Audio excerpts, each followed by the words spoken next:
السلام علیکم ورحمۃ اللہ وبرکاتہ۔ آج میں آپ کو بیر کے بارے میں معلومات دیتا ہوں۔ سب سے پہلے درود السلام، الصلاۃ والسلام علیکہ یا سیدی یا رسول اللہ، الصلاۃ والسلام علیکہ یا سیدی رحمۃ اللہ العالمین صلی اللہ علیہ وسلم۔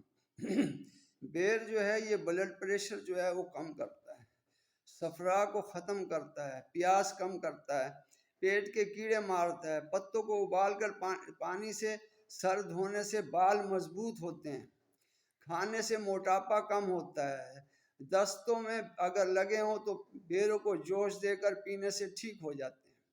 گٹھلیاں کوٹ کر پانی میں پکا کر گاڑھا کر لیں، پھر اسے چوٹ پر لگائیں، درد ختم ہوگا اور چند روز میں آرام آ جائے گا اگر کوئی چوٹ لگی ہو۔ یہی پانی بچوں کے پاؤں پنڈلیوں پر ملنے سے جلد چلنے لگتے ہیں۔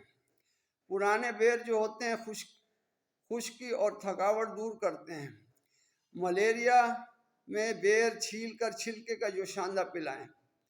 جو ملیریا ہے اس میں بیر چھیل کر جو اس کا چھلکا ہوتا ہے بیر کا اوپر والا، وہ آپ اس کا جوشاندہ پلائیں، آرام آ جائے گا۔ نکسیر میں پتے بیری پیس کر کن پٹیوں پر لگائیں، آرام آئے گا۔ بیری اور نیم کے پتے پیس کر بالوں کی جڑوں پہ لیپ کریں، بال گرنے بند ہو جائیں گے۔ آگ سے جلے داغ پر بیری کی کونپلیں پیس کر دہی ملا کر دن میں کئی بار لگائیں، داغ مٹ جائیں گے۔ اس کا گودا پیس کر بہتے خون پر لگائیں، خون بہنا بند ہو جائے گا۔